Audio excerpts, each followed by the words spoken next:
Good morning or afternoon or evening or middle of the night. Whenever you're watching this video, I hope it's a good time of the day or night. Welcome to English 103 Honors. I'm so thrilled to have you here. I thought I would highlight a few things. I hope you take time to really read through each element of the syllabus and revisit it over the course of the semester, because you'll find as soon as you have a question about the class, come back to the syllabus, come back to the class schedule, and you will find that you will likely be able to find an answer. You can also use the search feature. This is a liquid syllabus, so you can access it with ease, whether on a smartphone, a tablet or an iPad, a computer, and you can just save it and open it up at any time. So here's a little bit about my welcoming statement. I'm in Ireland here. Yay me, I got to go travel that time. It was a great time, and please do look at this. I'm really excited to be here and work with you this semester over the next 16 weeks. I do like to take a moment to read a little bit about my teaching philosophy. In another video that you saw, you got to see a little bit more about that. But as an individual, I live my life according to what Bell Hooks calls an ethic of love, which emphasizes an embodiment of care, commitment, trust, responsibility, respect, and knowledge in every aspect of every part of life. Thus, as an educator, I believe it is my responsibility not only to assist you with discovering the wonder and potential that the acts of creative, critical, and analytical thinking bring, but also to walk beside you as you venture on your academic journey, encouraging you to trust that you belong here and that you are most deserving and capable of living the life of your dreams, because you do and you are. So this concept of an ethic of love is how I move through the world, and it inevitably pours out in the way that I teach too. So you'll kind of see this concept in all the things that I do, the way that I communicate with you, and the way that I seek to support and uplift you. You will be using these two books. Quite a bit of information comes from this book, and I do use this 10th edition.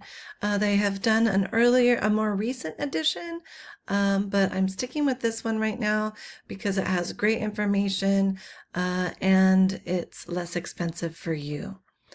And then we have Mexican Gothic, which is such a great novel, and students in the past have loved and adored this book. And I think you will too. And it suits our curriculum really well, and the topics of discourse that we're going to discuss, and the writing is really engaging. You can borrow this from a library. I also have this book on reserve in the library, so if you needed to get it that way, you could do that. Please visit me during student hours. I'm in person on Tuesdays 12 to 1:30, and instead of setting specific times throughout the week, I leave it wide open because I want to try to meet with you when you're available. So please make an appointment. If you have any confusion, anything's uncertain or unclear, don't sit with that. Don't get stressed by that. Don't allow anxiety to brew up. Just ask me. Send me an email, or if you want to meet to look over something and have me walk you through something, we can do it in a jiff. I'm happy to do that. More than anything, especially in an online class, I don't want you to sit with any questions or any confusion. And if you ask me questions, it helps me because maybe I need to clarify that for everybody. So please, if you have a question, reach out in one of the many ways and come visit me. We can have tea, we can have soda, we can have snacks.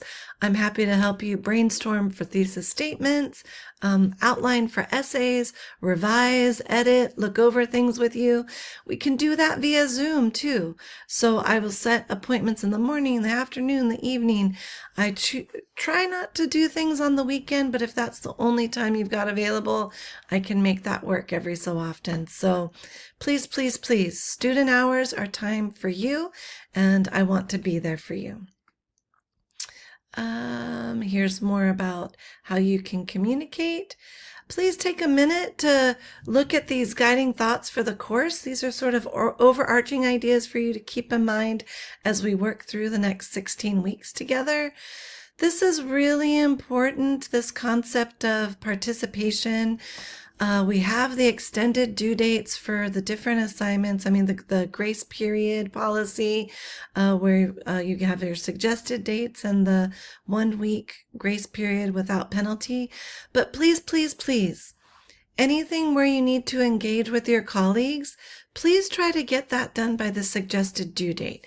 It really helps make it a richer environment for everybody else if you're all posting your initial posts to discussions by the suggested due date.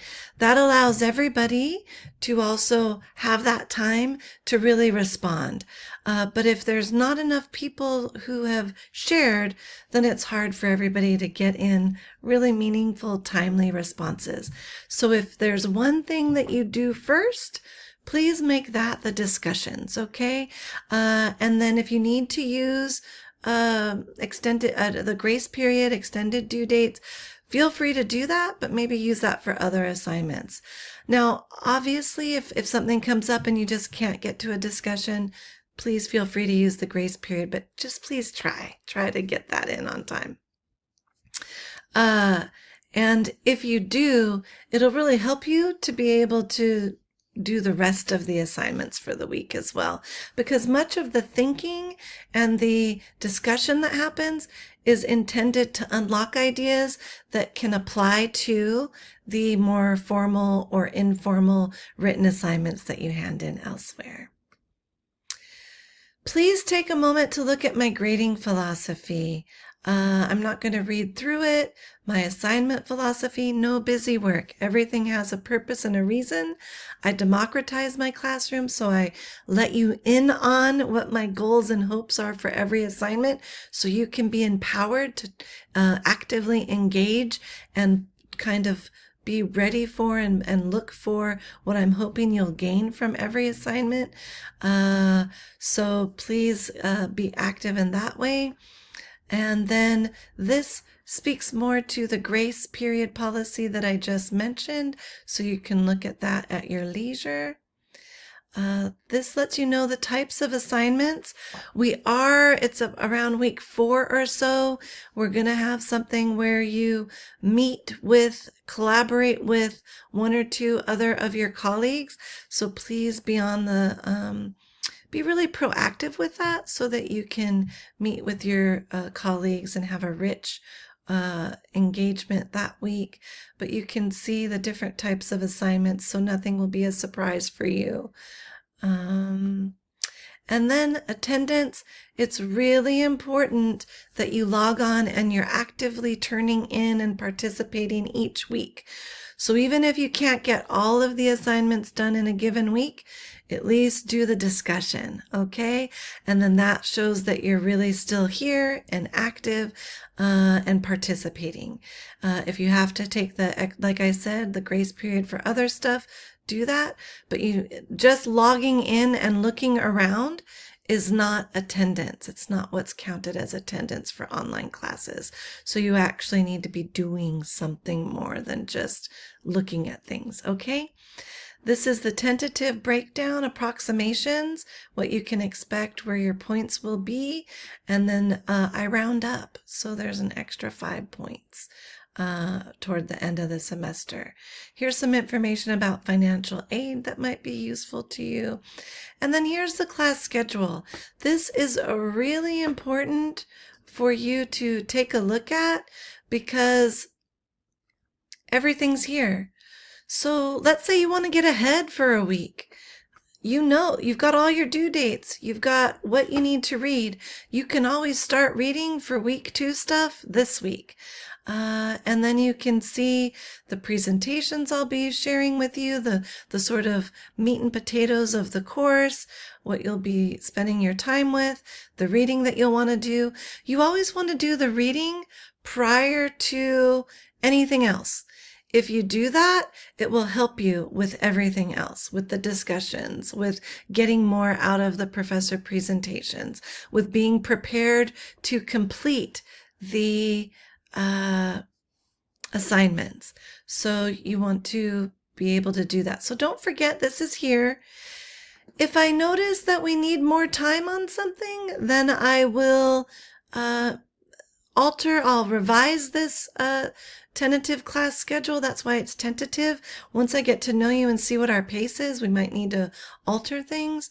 I'll let you know via an announcement if there's anything, any reason why we might need to extend anything like that. Honoring diversity. This is really important for you to know my philosophy here on our classroom community. Diversity of experience and perspective is a resource and benefit for all of us. When we love and respect one another, we move against domination and oppression and toward freedom.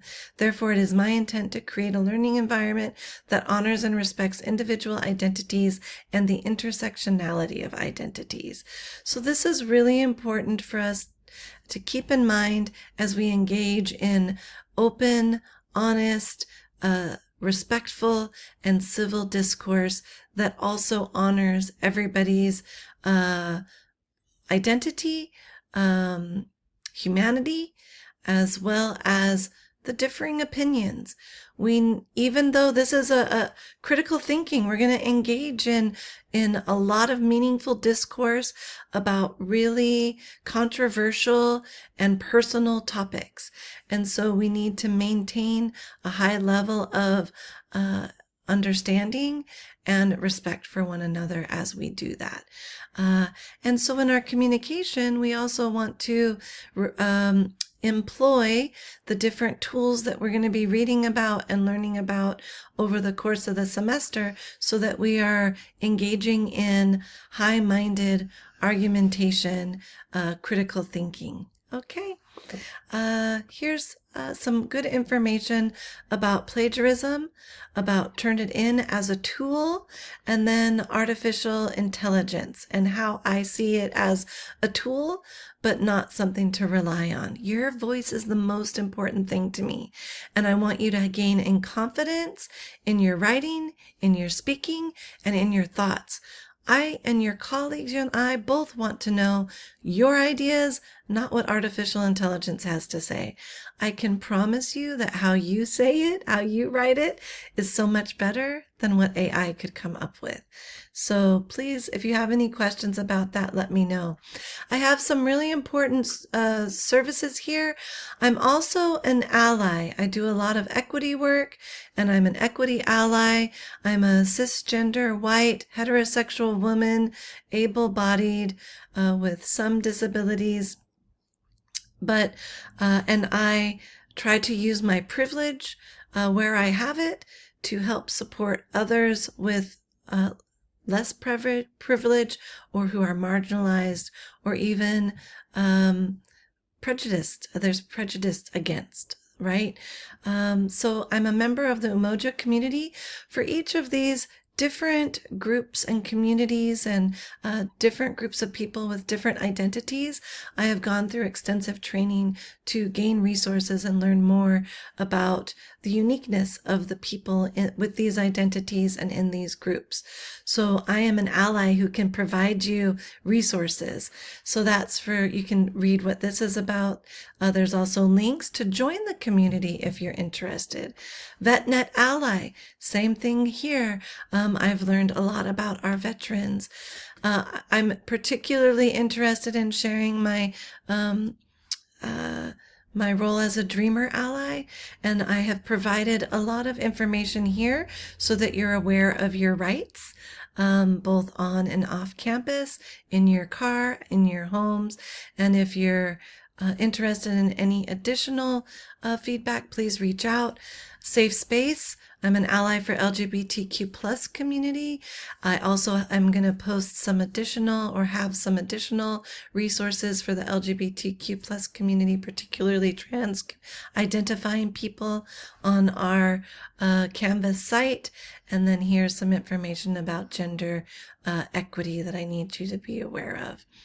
Here's some nitty-gritty about details about our class and the overarching learning outcomes that I hope you will achieve with confidence by the end of the semester. If you haven't already noticed, we have some tabs up here. Here's some information about our writing center. I strongly encourage you, if you aren't interested in joining me for student hours and conferencing and meeting to look over your work, please utilize the writing center. You can be on campus, you can be via Zoom, and also there are professors there to assist you. Here are the hours for you and a video how to sign up. Here's our pact expectation agreement, so do take a look at that. I think it's important for you to have expectations for your professor as well as for each other, just like I have expectations for myself and for you individually and collectively. And then this is a great resource page for you. I have compiled all of our links and information describing the different support services you have on campus. And they are all free for you. You've technically paid for it in your tuition. So please avail yourself of these things. As a first-generation college student, I didn't know where to find a lot of this stuff. So I'm always going to highlight this every week for you as well, so that you have this at your fingertips and you can get the support you need if you are also a first-generation college student, or if you're just unclear as to where to find things. Okay, so that does it for us. That gets us through the syllabus. And please, if you have any questions, always reach out. I'm happy to meet with you. Student hours, very important. And I wish you a great semester.